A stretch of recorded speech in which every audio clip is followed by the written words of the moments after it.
Los domingos, qué bueno verlos, les extrañaba, me extrañaron.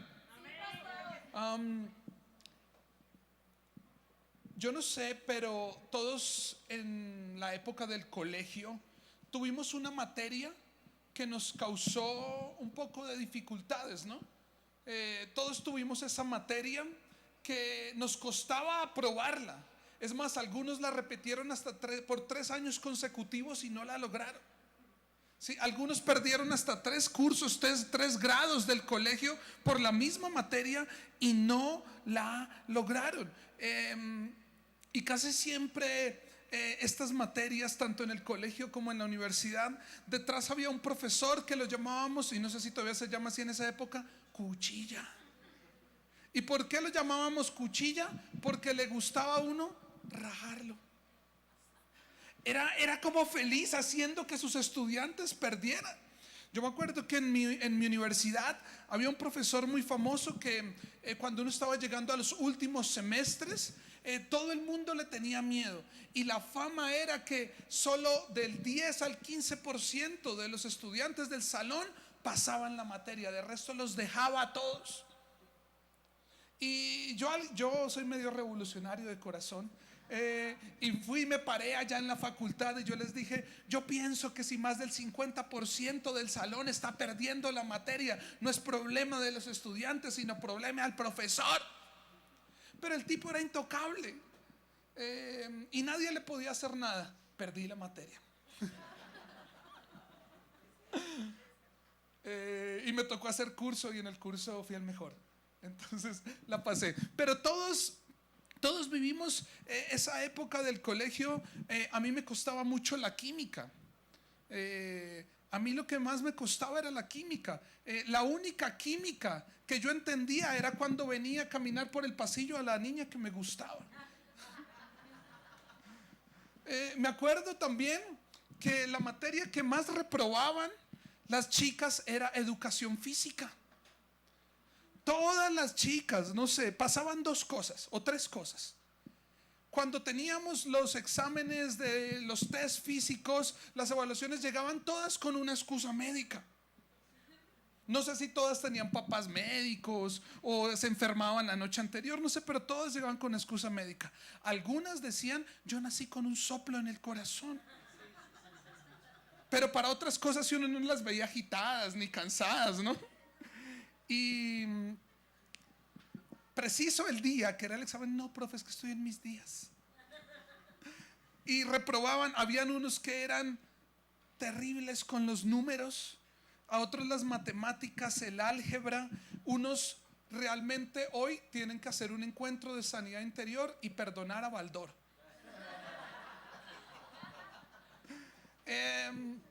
Y todos tuvimos y pasamos por esa materia que reprobamos. Y esa materia está ligada casi siempre a un profesor que uno no quería mucho.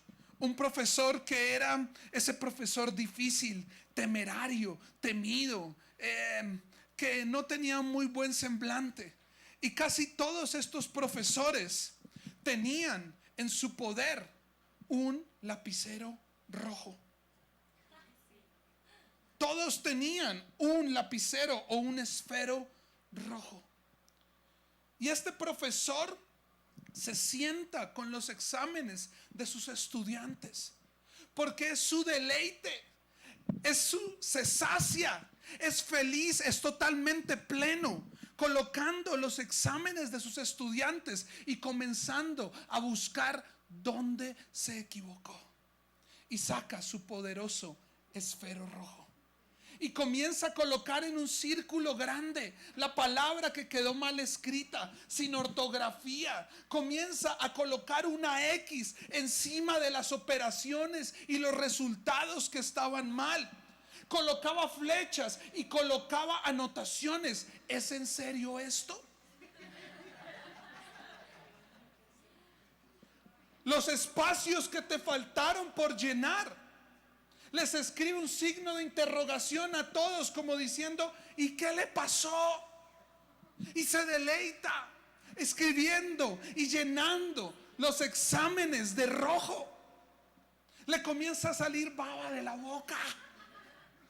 tiembla cuando lo hace, las pupilas se le dilatan. Y por lo general el aspecto de este profesor es tener un blazer de cuadros que ya está un poco brillante de tanto plancharlo. Tiene los dientes amarillos y un aliento a café. Unas gafas con una pata reparada con cinta. Una colección de esferos en el bolsillo izquierdo. Una camisa azul claro a medio abotonar. Este profesor un día llega con los exámenes de sus estudiantes a su casa y tenía por rutina todos los días a las 6 de la tarde sentarse, ponerlos en su escritorio, poner un pocillo de tinto, encender una lámpara y sacar su esfero rojo. Se sienta el profesor un día, faltando 5 minutos para las 6 de la tarde. Coloca todos sus exámenes, encienda la lámpara, coloca su café. Estaba apenas pegándoles una ojeada y ya a simple ojo había visto una cantidad de errores. Y se le hacía agua a la boca por comenzar a poner círculos, cruces, interrogantes. Se manda la mano a su saco y no encuentra el esfero rojo. Entra en desesperación, entra en shock, no lo puede creer, comienza desesperadamente a buscar en todas las gavetas de su escritorio por un esfero rojo y encuentra esferos de todos los colores menos uno rojo y saca todo y lo comienza a voltear, se quita el saco y lo sacude, se toma un sorbo de su café y dice: no lo puedo creer. No tengo esfero rojo. Y mientras más anhelaba su esfero rojo, más comienzan a saltar los errores de los exámenes a la vista. Rápidamente se baja al primer piso de su casa. No encuentra cómo encender la luz de la cocina y comienza a escarbar los cajones porque se acordó que allá probablemente tenía un esfero. Mete la mano y siente un esfero. Se sube corriendo, toma el esfero y hace la primera línea de la X para tachar un error. Y cuando ve el examen, dice: no lo puedo creer. Queda en shock al frente de su hoja y se regresa a su infancia, a la crianza que le dio su madre, otra educadora como él. Y ella se sentaba con él a ayudarle en sus procesos de educación, en su formación como estudiante. Y tomaba el examen, tomaba sus tareas y tenía un esfero verde. Y el esfero verde lo usaba para resaltar y elogiar los aciertos que tenía en su trabajo. Su mamá le enseñó la virtud de elogiar lo bueno, de elogiar los aciertos. Su mamá le enseñó la virtud de no poner sus ojos en los errores, en las fallas, en las falencias, sino poner sus ojos en las cosas buenas. Él con el tiempo olvidó esto y su deleite, lo que más disfrutaba en su vida, era hacer sentir a los demás mal, señalar sus errores, resaltar sus falencias, publicar sus equivocaciones. Pero su mamá le decía: lo más importante de tu vida son las virtudes y no tus caídas. Lo más importante de tu vida son los aciertos y las cosas positivas y no tus errores. Y por eso él con el tiempo se convirtió en un gran educador. Vuelve en sí y ve que su hoja tenía una línea verde.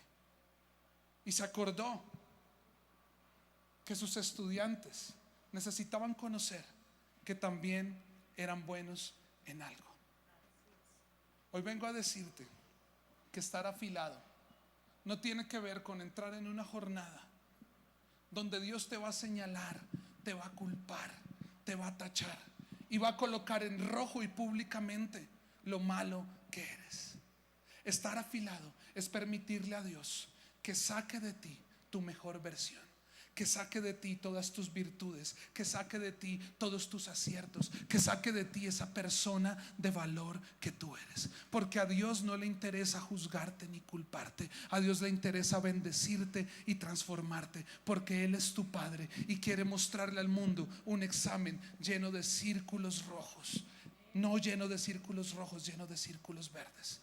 Porque claro, vas a tener equivocaciones, pero a Dios le interesa mostrarle al mundo, en medio de la dificultad, en medio de la derrota, en medio del problema, mi hijo, mi hija tiene algo que debe ser digno de honrar y de exaltar. Dale un aplauso a Dios.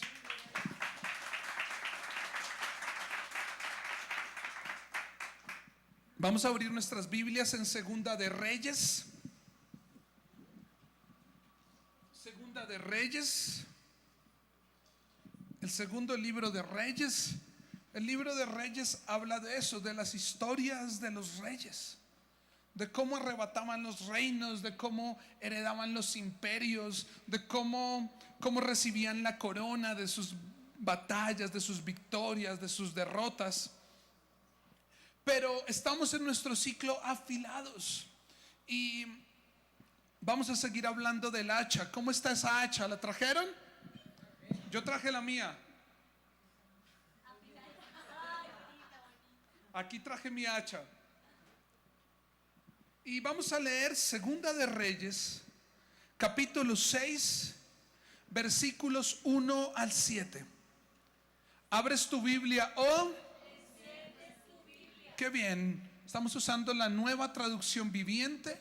Para los que vienen hoy por primera vez a Euforia, usamos la Nueva Traducción Viviente. Segunda de Reyes 6, 1 al 7. El título de la historia que vamos a leer es La cabeza del hacha que flotó. Cierto día, el grupo de profetas fue a ver a Eliseo para decirle: como puedes ver, este lugar donde nos reunimos contigo es demasiado pequeño. Bajemos al río Jordán, donde hay bastantes troncos. Allí podemos construir un lugar para reunirnos. Me parece bien, les dijo Eliseo. Vayan, por favor, ven con nosotros, les dijo uno de ellos. Está bien, iré, contestó él. Entonces Eliseo fue con ellos. Una vez que llegaron al Jordán, comenzaron a talar los árboles. Pero mientras uno de ellos cortaba un árbol, la cabeza de su hacha cayó al río. ¡Ay, Señor!, gritó. Era una hacha prestada. ¿Dónde cayó?, preguntó el hombre de Dios, refiriéndose a Eliseo. Cuando le mostró el lugar, Eliseo cortó un palo y lo tiró al agua en ese mismo sitio. Entonces la cabeza del hacha salió a flote. Agárrala, le dijo Eliseo. Y el hombre extendió la mano y la tomó. La pregunta que debemos resolver hoy: ya sabemos que el hacha es tu vida espiritual. El hacha es la herramienta que Dios ha puesto en tu mano para derribar árboles. Y los árboles representan los retos, las decisiones, los problemas, las dificultades de tu vida. Y la pregunta que les hice es: ¿con qué hacha estás derribando tus problemas? Y claramente conocimos y sabemos que el hacha para derribar un bosque, para derribar todos nuestros árboles, es el hacha espiritual. Pero Dios nos recordaba: oye, es muy probable que tu hacha haya perdido el filo. Y nos invita y nos dice: afila tu hoja, afila tu vida espiritual, porque o si no, todo lo que hagas te va a costar un doble esfuerzo. La pregunta que queda abierta es: entonces, ¿cómo afilo mi hacha?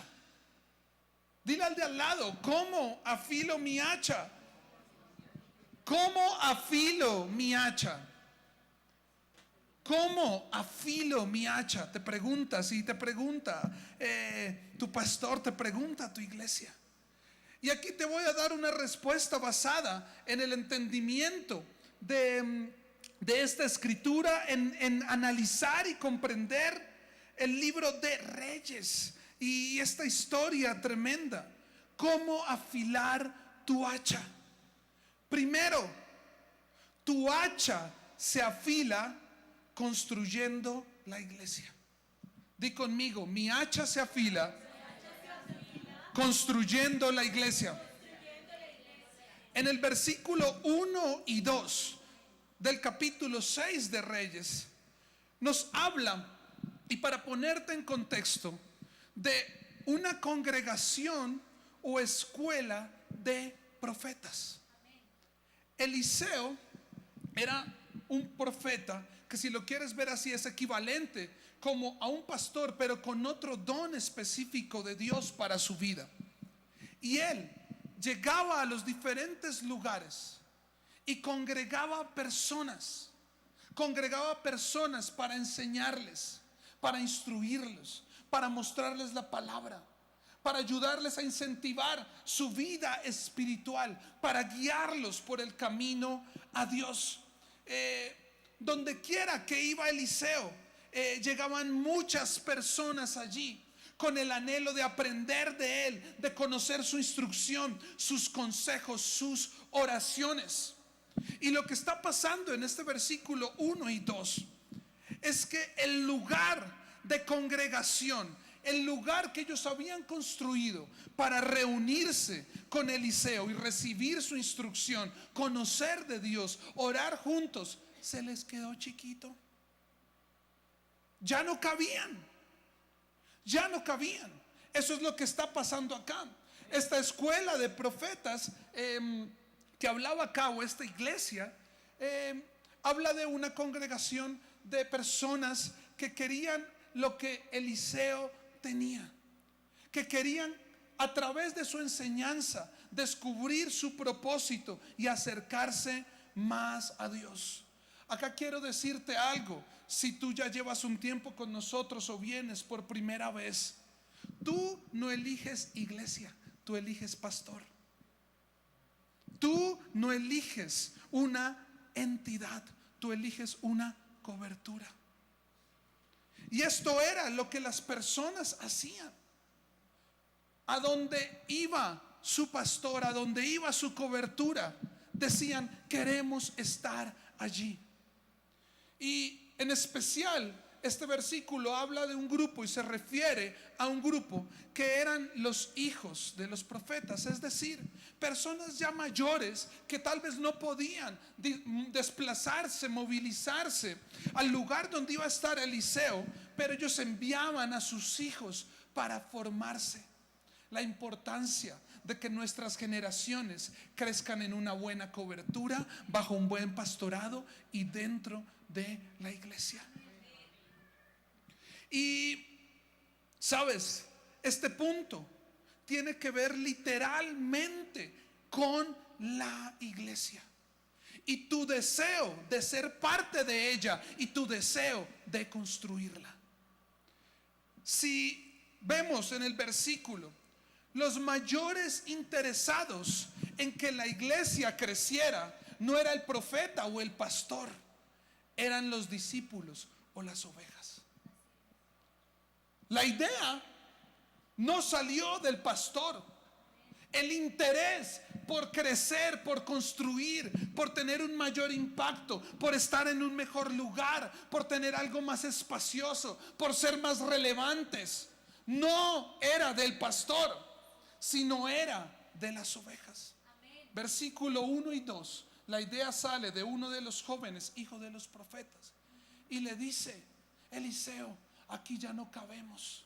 Yo conozco un lugar donde podemos ir y con todos vamos a cortar árboles. Es junto a un río. Va a ser más fácil que las personas que vienen en embarcaciones lleguen. Y todos vamos a cortar la leña, la madera, los troncos, y podemos edificar un mejor lugar. Yo te vengo a decir algo en esta mañana. El beneficio de la iglesia no es de los pastores, sino es para ti. Venimos con una imagen distorsionada, que los pastores son los principales beneficiados y que le sacan el provecho a la iglesia. Yo vengo a decirte, y en el nombre de Jesús, a derribar esta mentira en tu vida, en tu pasado. Si vienes de una mala experiencia de iglesia o de institución religiosa, hoy en el nombre de Jesús te declaro libre, porque el beneficio principal de la iglesia es para ti y para los tuyos. El principal interés de construir la iglesia no es de los pastores, debe ser de las ovejas. ¿Y sabes por qué? Porque si la iglesia es bendecida, tu vida es bendecida. Nosotros somos los más beneficiados, hablando de la congregación, si la iglesia es bendecida. Porque si la iglesia es bendecida, mi vida es bendecida. Si la iglesia no es bendecida, mi vida no será bendecida.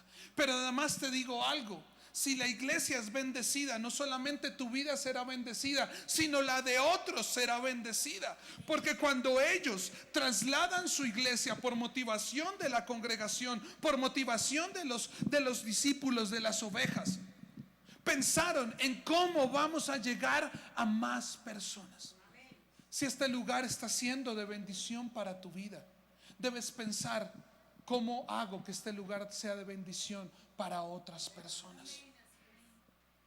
Entonces, quiero que entiendas que esta es la razón por la cual, número uno, tu hacha se afila construyendo la iglesia. Tu hacha se afila construyendo la iglesia. Nosotros somos los más beneficiados si la iglesia es bendecida. Te quiero decir algo, y esta es una bomba que te voy a soltar. La iglesia es el lugar de mi formación y no el lugar de mi decepción. La iglesia es el lugar de mi formación, no el lugar de mi decepción. Cuando tú decides construir la iglesia, vas a encontrar crecimiento personal, el desarrollo de tus dones y talentos. Vas a encontrar una fuente donde vas a aprender la palabra. Vas a encontrar una fuente donde comparto mi fe con otros. Entonces yo te digo, la iglesia sí afila. La iglesia sí afila. No mires la iglesia como un rival. No mires la iglesia como la causa de tu decepción o tu dolor. Lo que hicieron los hombres no es culpa de la iglesia ni de Dios. La iglesia es y seguirá siendo la mejor idea de Dios después del hogar. La mejor idea de Dios. Afílate en la iglesia, por favor, sin ninguna prevención. Decide no negociar los domingos. Por nada del mundo llegaste tarde. Yo a veces llego de viajar y aquí me han visto 4 de la mañana. He entrado a mi casa y acá estoy predicando, porque no negocio los domingos y en mi casa no se negociará. Por encima de los compromisos sociales, familiares, el descanso, tú debes apartar el día del Señor. Porque el domingo es cuando Dios te comienza a afilar y a tallar. Y vas a salir a derribar los gigantes, los árboles, de lunes a sábado. Y el sábado probablemente ya está gastado tu filo. Y tú te imaginas no venir el domingo. Y esto no es un beneficio para mí, es un beneficio para ti. Porque te pudiste haber perdido la bomba que Dios te soltó para destruir lo que te quiere venir a matar, a atacar. Decide no negociar con los domingos. Decide plantarte. La palabra de Dios dice que los que son plantados en la casa de Dios, allí florecerán. Y dice que aun cuando estuvieren viejos, seguirán dando mucho fruto. Decide plantarte en tu iglesia, echar raíces, porque entre más profundices en la casa de Dios, vas a encontrar más nutrientes para tu vida, más bendición para tu vida, vas a encontrar más abono para tu familia. Comprométete en servir. Saca un tiempo. Hay alguien que dice que habla de la teoría de los diezmos y por eso la gente le da duro a los pastores. Pero yo también te digo, ¿sabes tú también que puedes diezmar tiempo? Tú puedes sacar un tiempo de tu semana, 1 hora, 2 horas y decir, pastor, ¿qué hay por hacer en la iglesia? Aquí están mis manos, mis talentos, mis dones. No necesariamente tienes que cantar así de lindo como Sammy o como Heidi. Hay muchas cosas por hacer. Sabes, el servicio es una bendición. El servicio es una bendición. Comprométete en que tú y los tuyos crecerán recibiendo la palabra de Dios. No hay nada más hermoso que recibir la palabra en familia. Que todos como casa, con mi esposo, mi esposa, mis hijos, mi madre, mis abuelos, mi novio, mis compañeros, vengamos y recibamos la palabra de Dios. Porque este era uno de los motivos de la iglesia primitiva. ¿Sabes qué pasaba en la iglesia primitiva? No habían Biblias impresas.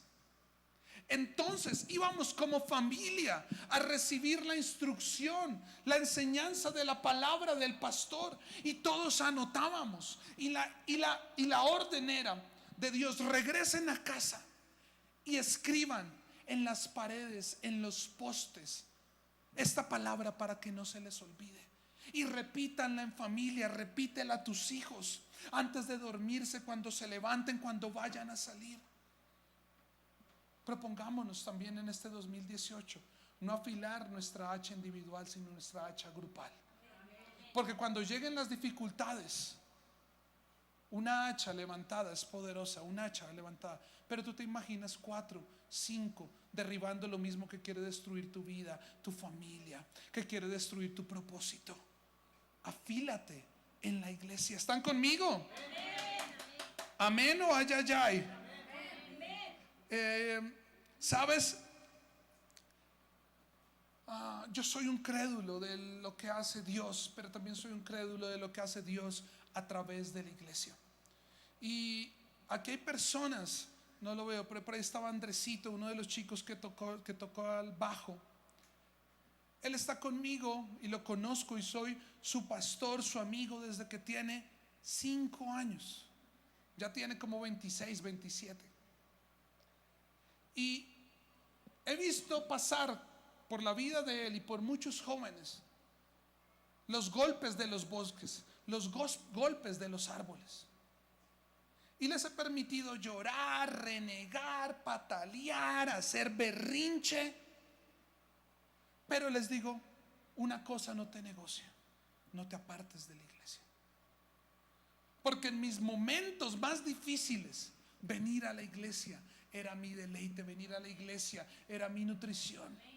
Es más, cuando más he pecado, es cuando más debo venir a la iglesia. El diablo te va a meter: ¿para qué va a ir a la iglesia? Hay un dicho de las mamás que dice: ¿para qué le va a ir a hacer morcillas al diablo? Eso es una mentira. Cuando más hayas pecado, cuando más esté más hundida, deteriorada tu situación familiar, cuando más hayas agredido, insultado, transgredido, es cuando más tienes que venir a la iglesia.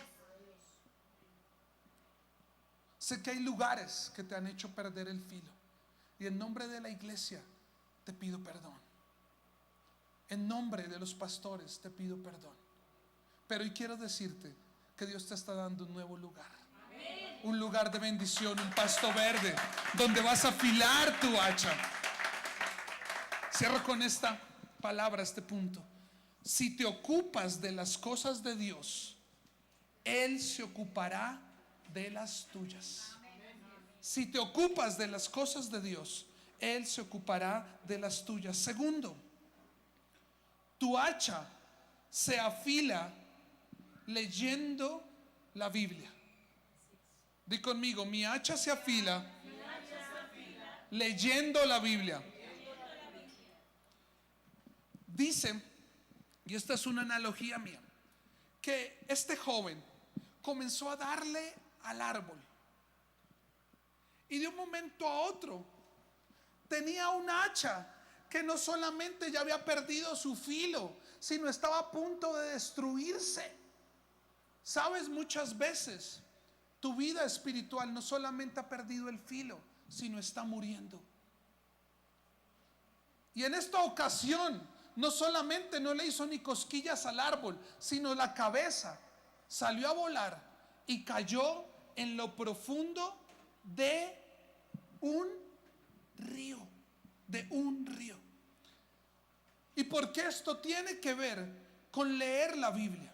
La primera analogía que yo te quiero decir, y yo la entiendo, y esta es mi revelación personal y te la quiero compartir a ti, y tú la juzgas. Yo creo que quedó escrito y se permitió quedar escrito que el hacha cae, y usan la palabra profundo, es porque tu hacha se afila cuando vas a la profundidad de la palabra de Dios, cuando te sumerges en la palabra de Dios. Porque la historia dice que el hacha salió, y yo estoy seguro que esa hacha salió diferente cuando fue sumergida en lo profundo. Hay muchos cristianos que son un mar de conocimientos con 1 centímetro de profundidad. Para afilar tu vida, debes proponer pasar un tiempo diario con la palabra de Dios. Así como muchos no pueden salir de su casa sin escuchar noticias, sin actualizar sus redes sociales, sin leer el periódico, no salgas de tu casa sin leer tu Biblia. Porque la palabra de Dios es más cortante que cualquier espada de 2 filos. Jesús enfrentó cada tentación, cada árbol de su vida, no con palabras violentas, no con groserías, no con puños, no con altivez, no con rencor, sino ¿sabes cómo enfrentó cada tentación? Con la palabra de Dios. Cada vez que se le aparecía un árbol a destruirlo, Jesús le decía: escrito está. La palabra de Dios te va a proveer herramientas, hachas afiladas que van a descabezar las mentiras con verdades. La Biblia es tu manual de funcionamiento. La Biblia es tu manual de estándares. Y en este 2018 todos queremos fuerza. Todos le pedimos a Dios: lléname. Pero Dios no te va a dar su fuerza si no abrazas sus estándares. No puedes pedir la fuerza de Dios si no abrazas los estándares. La segunda analogía es que dice que va a la profundidad. La cabeza de un hacha en su peso es 8 veces más densa que el agua. Es decir, tan pronto tocó el agua, se hunde y llegó a lo más profundo. ¿Y sabes qué hay en lo más profundo de un río? Rocas, rocas, rocas. Ve a la profundidad de la palabra para sacar filo en la roca, para sacar filo en la roca. La Biblia apunta a que Jesús es la roca de tu salvación.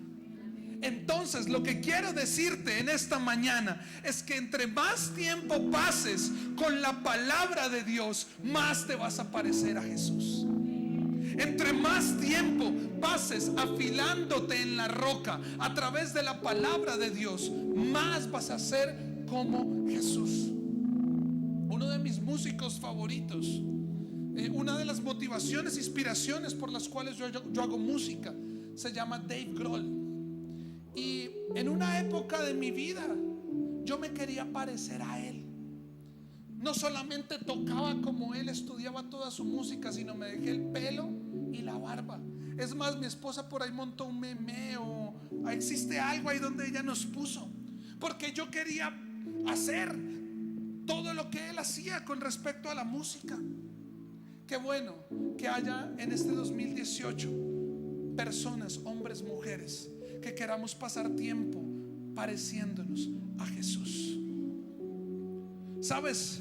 Entre más vivas tu vida como la hubiera vivido Jesús, vas a tener una vida de aciertos, sabiduría y bendición. Por eso afila tu vida en la palabra. ¿Quieres una vida de aciertos, de bendición, de sabiduría? Estudia la palabra de Dios, porque allí te va a revelar cómo hubiera actuado Jesús en lugar tuyo. Y estoy seguro que Él no se hubiera equivocado tanto. Tercero, y cierro con esto: tu hacha se afila orando. Di conmigo: mi hacha se afila orando. Versículo 3. Dice este joven, le dice a su maestro, a su pastor: por favor, ven con nosotros. Ven con nosotros. Ningún camino que emprendas en este 2018 será prosperado si no estás acompañado por Dios. Ellos sabían que si no iban con su maestro, las cosas no iban a salir tan bien. ¿Te imaginas si no hubiera ido? ¿Qué le hubiera pasado a este chico que le habían prestado el hacha? Yo creo que eso era equivalente como en esa época haberle prestado a uno el carro. Oiga, y su carro no se me fue al fondo de un río. ¿Usted qué le hace a esa persona? Y ni modo de decirle: vaya y sáquemelo. Era equivalente. Ellos sabían que su camino no iba a prosperar, que sus adversarios no iban a caer si ellos no estaban acompañados de la presencia de Dios que representaba su pastor, su profeta. Yo quiero decirte: ningún camino que emprendas será prosperado si no estás acompañado por Dios. Por eso afila tu hacha orando. Toma tu tiempo para orar a Dios. Todas las mañanas, todos los días de este 2018, pídele su compañía. Antes de cruzar tu puerta, antes de ir a dormir, dile: Dios, acompáñame en todo lo que emprenda, en todo lo que haga, en todo lo que decida. Deposita en Él tu carga. De esto se trata la oración.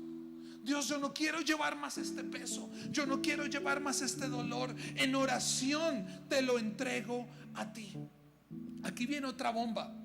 Cuando decides apartar un tiempo para orar, Él aparta un tiempo para escuchar. No sé si entienden lo que les estoy diciendo. ¿Hay alguien acá?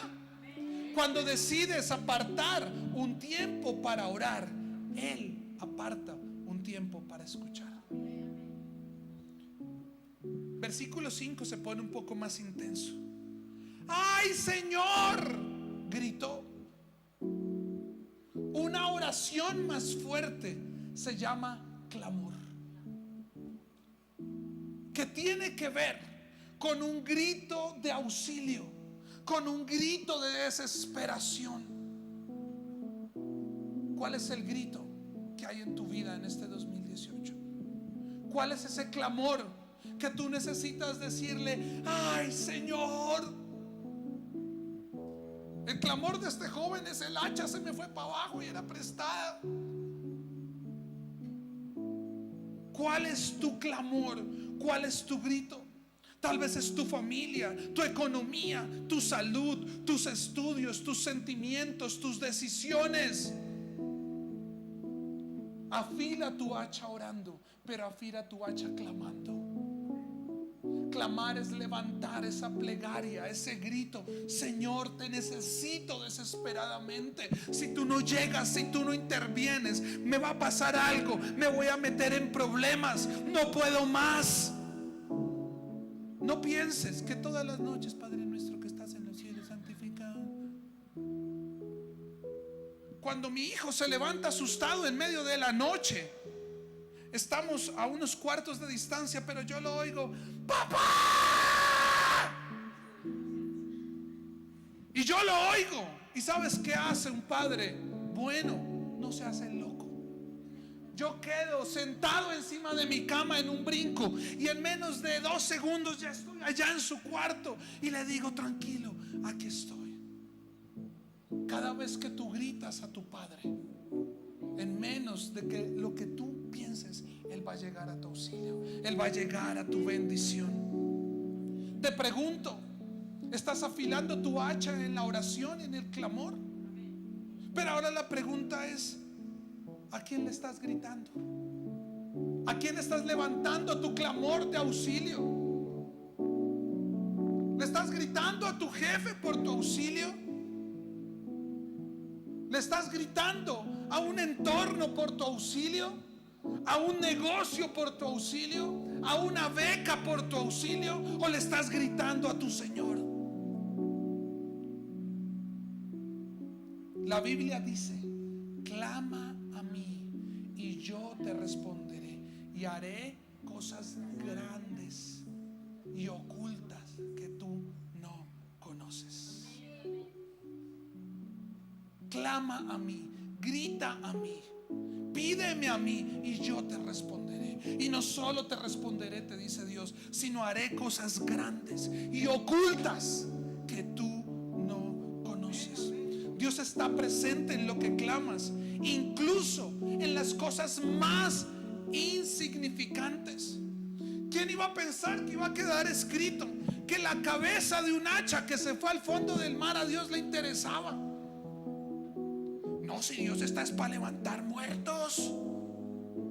Dios está para hacerme aparecer plata en la cuenta. ¿Sabes? No pienses que Dios solo está para apagar los incendios forestales. Él también quiere apagar una simple llama, porque Él sabe que esa simple llama se puede volver un incendio. Hace unos días estábamos acá en la iglesia, mucho trabajo, mucho corre-corre en esa época de diciembre, que estábamos llenos de eventos. Teníamos una cita con mi esposa, regreso al apartamento para ir a comprar 2 regalos de Navidad que nos hacían falta. Y listo, estábamos con todos los niños, cuando yo me comienzo a tocar: las llaves del carro no están, las llaves del carro no están. Buscamos, despedazamos la casa, todo el mundo despedazó la iglesia porque acá estaban en ensayos y las llaves no aparecieron. Yo me frustré, hasta le renegué ese día a Dios, y me puse más de mal genio cuando me metí a averiguar, y que esta llave costaba 600,000 pesos sin programación, y no en un lugar autorizado. Y yo: Dios, ¿por qué preciso en Navidad, que uno tiene tantos gastos? Y ahora, ¿por qué no se me perdió la llave en febrero? Que uno ya salió de Navidad y de matrículas. ¿Por qué se me pierde en diciembre, cuando uno sale de Navidad y pagarle a los hijos las matrículas? Y yo me acosté bravo con mi esposa, con mis hijos. No le hablé a nadie, porque sus pastores también se ponen bravos. Sus pastores también necesitan ser afilados. Y me acosté. Cuando me despierto y mi esposa no estaba, mi hija no estaba, y yo: Dios, el rapto, me quedé por haber peleado por la llave. Dios, perdóname, pequé. Cuando mi esposa regresa a las pocas horas, regresa como a las 7:30 de la mañana, yo le digo: ¿dónde estabas? Y me dice: Dios me levantó a las 5:30, 5:40 de la mañana, y me dijo: necesito que vayas y clames en la iglesia. Y ella se despertó y se vino sola con la bebé y estuvo aquí orando y clamando. Dios le puso muchas cosas en su corazón y estuvo clamando, porque realmente fue una aflicción para nosotros, porque a veces nuestra mirada y nuestro filo a veces está en lo económico, en lo que perdemos, en lo que nos va a costar. Y después de terminar la oración, ella me dice que sintió mucha paz. Y Dios le dijo: tranquilo, yo estoy con ustedes. Y el Espíritu Santo le dijo: ve a la silla donde se sienta tu esposo. Y ella se sentó y mete la mano en un huequito y estaba la llave. Dios hizo flotar un hacha. Dios hizo flotar una llave. Dios puede hacer flotar un sueño perdido, una vida perdida, un pariente lejano de Él, una economía que estás luchando, un milagro en tu salud, un milagro en tu cuerpo. Y esto es para alguien. Dios te dice: yo no he cambiado mi pensamiento sobre ti, no he cambiado mi propósito sobre ti. Tus errores no son un final, tus errores son una oportunidad de mejorar. Esto es para alguien más. Yo pongo gran gracia, y esto es de parte de Dios para alguien, en grandes errores. Yo sabía, te dice Dios, que te ibas a equivocar, pero hoy recibe de mi gracia. Dios hará flotar tu bendición, pero sigue siendo tu bendición. Y así cierra el versículo: decidir extender tu mano y tomar tu hacha.